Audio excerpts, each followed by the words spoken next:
Nosotros somos Rubén Esim, Ramiro Arias y Jorge Barberena, y vamos a exponer a los 6 autores vistos en la clase de Seminario de Textos Medievales. No sin antes dar un pequeño repaso histórico del contexto de la Edad Media. La Edad Media abarca aproximadamente el periodo que transcurre desde el siglo V hasta el siglo XV en Europa. Este periodo fue un momento de transición entre la antigüedad clásica, identificada en la Grecia antigua, y la era que se corresponde con la modernidad. Comienza con la caída del Imperio Romano en el siglo V, el Imperio Romano de Occidente, el cual colapsó debido a invasiones de bárbaros y presiones internas debido a contradicciones en su desarrollo económico histórico.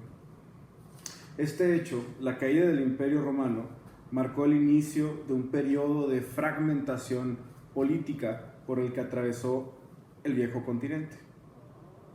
Durante la Edad Media se instauró un sistema feudal en el que los plebeyos o campesinos trabajaban subordinados a los señores feudales, los terratenientes, dueños de las tierras, que ofrecían protección militar a cambio de el servicio de lealtad de los siervos. El papado y el poder de la Iglesia era fundamental durante este periodo. La Iglesia Católica Romana tuvo un papel central en la vida durante toda la Edad Media.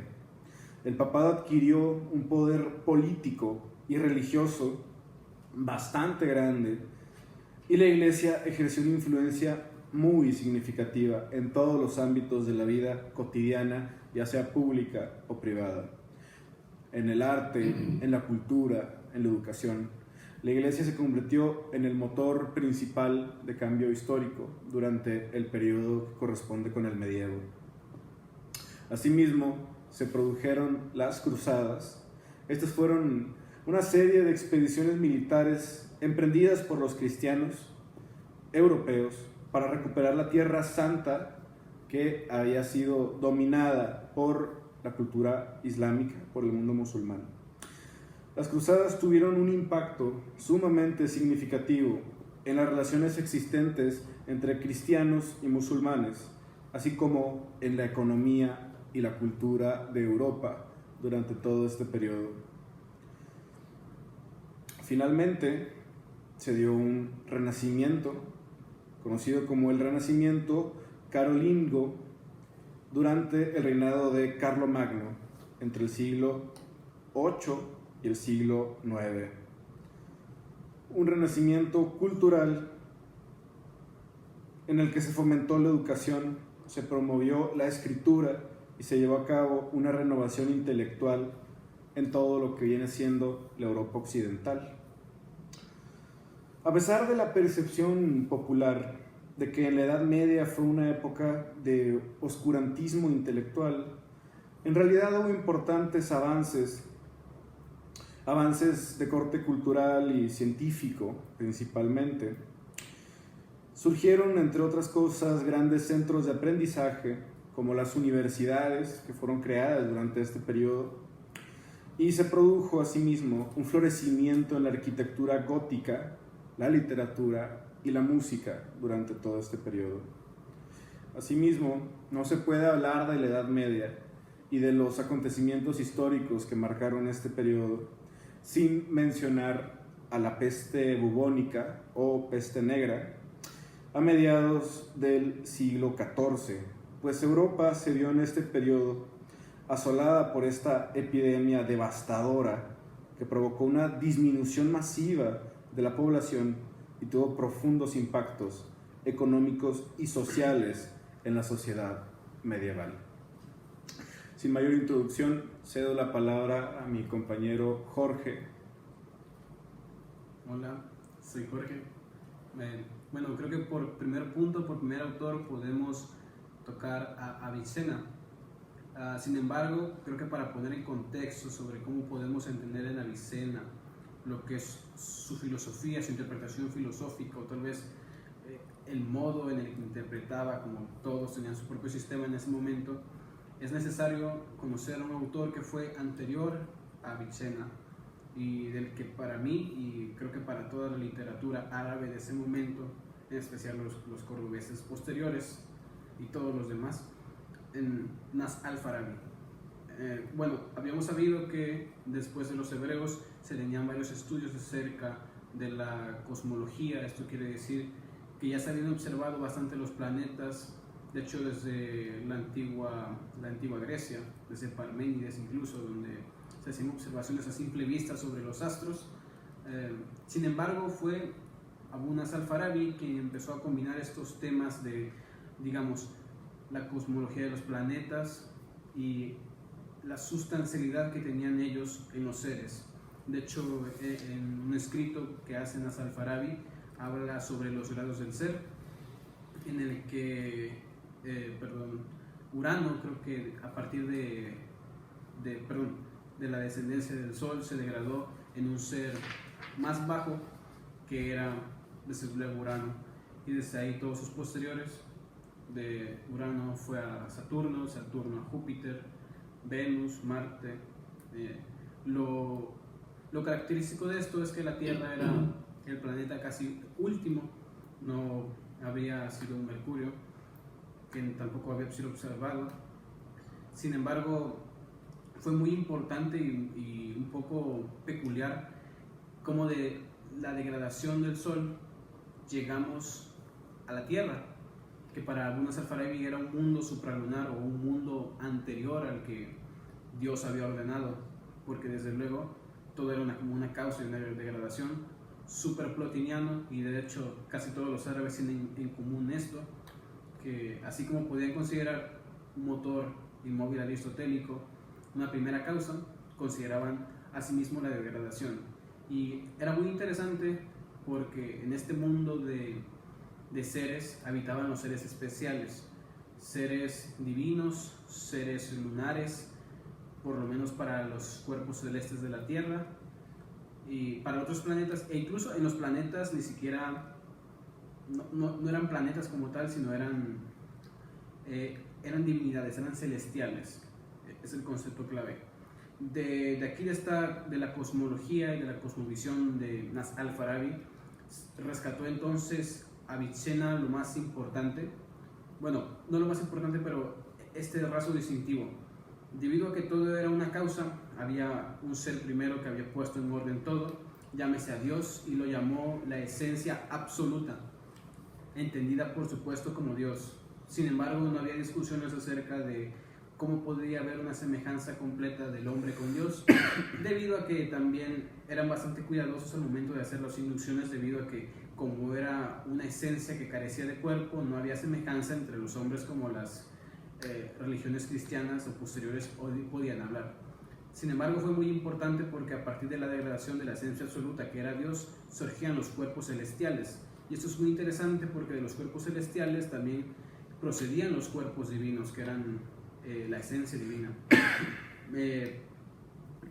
Y es importante diferenciar entre lo celestial, que son los planetas, y los divinos, que son las cosas que pertenecen a las almas, digamos, los satélites de cada cuerpo celestial, aunque suene un poco abstracto. Para Avicena, por ejemplo, en las lunas de Saturno, estas eran sus propios ángeles. Incluso en el mundo de la luna había seres que se alimentaban de la inteligencia humana en la Tierra. Y la Tierra, eso es muy gracioso y un poco extraño, porque la Tierra era un mundo, digamos, un submundo de la luna, era una parte contraria de la luna. En el Sol, por ejemplo, también pensaba que existían ángeles que se alimentaban del fuego y de la luz, lo cual resulta muy interesante. Entonces cada esencia del hombre pretende volver hacia arriba, digamos, hacia lo menos degradado, hacia el ser más perfecto, que era la unión con Dios. Y resulta también interesante porque para los estudios de cosmología, Avicena pues había estado fuertemente influenciado por el aristotelismo y desde luego Plotino. Sin embargo, hubo mejores estudios de Avicena sobre política.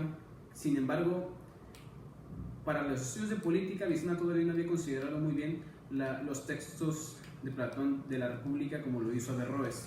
Sin embargo, no quisiera entrar en Averroes profundamente en este momento para dar el paso a mi compañero Ramiro, que nos va a introducir con Hildegard.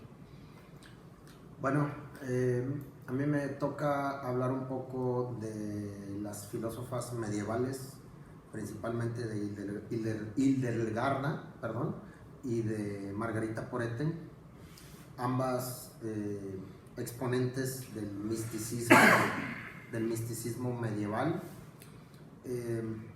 Base fundamental de esta corriente o de este concepto filosófico es el rito, ¿no? Recurrir a ciertos rituales para alcanzar cierto conocimiento. En el caso de Hildegarda, ella afirmaba tener visiones desde pequeña, las cuales la acercaban con Dios. Estas visiones incluso fueron avaladas por el Papa en turno, por lo que tenía mucho peso este misticismo en el cristianismo medieval. Ella fue parte fundamental de la corriente femenina en la filosofía, porque fue la primera a la que se le permitió escribir sobre teología. Ella desarrolló también una cosmología en relación al microcosmos y a su vez al macrocosmos, en el cual el microcosmos era tal cual el individuo como tal y que busca acercarse a Dios. Nosotros pertenecemos a este macrocosmos, que es el todo, que es este mundo perfecto creado virtuosamente por Dios. Hildegarda además tuvo muchos estudios en ciencias medicinales, también fue compositora, por lo que tuvo muchas aportaciones en su época, no solamente filosóficas y la interpretación de los textos, no solamente en esto, sino en todos estos campos, ¿no? Fue la primera voz con peso específico en el medievo, repito, como dije hace un momento, porque contaba con el apoyo de figuras muy importantes dentro del clero, incluido el Papa. Un poquito más adelante vamos a desarrollar un poco más de lo que era esta cosmología de Hildegarda, y también quiero dar una pequeña introducción de Margarita Porete, otra de las máximas exponentes femeninas en la filosofía medieval. Ella básicamente nos hablaba del punto central de su teología, que esta giraba en torno al concepto del amor, o este concepto virtuoso del amor, ¿no? Afirmaba que el mundo era perfecto, el mundo era bueno en sí mismo, simple y llanamente por ser la creación de un ser bueno en su totalidad, que fue Dios. Estas palabras o estas afirmaciones no fueron bienvenidas en el Vaticano, puesto que al afirmar que el mundo es bueno en su totalidad, estaba dejando de lado el pecado. Por consiguiente, al no haber pecado, pues se le quita el peso que tenía la Iglesia como institución ante el cristianismo. Entonces fue perseguida por esta afirmación, y otra muy importante, ¿no? Donde nos decía que sí o sí el alma siempre se salva. El alma siempre va a alcanzar la vida eterna, pase lo que pase, a pesar de todo, repito, porque Dios es bueno. Entonces, al hacer estas afirmaciones, pone en tela de duda totalmente la necesidad de una institución como intermediario entre el individuo y Dios, restándole peso nuevamente a la Iglesia. Esto lo llevó incluso pues, perder la vida, ¿no? Porque fue ejecutada, fue quemada viva por estas declaraciones.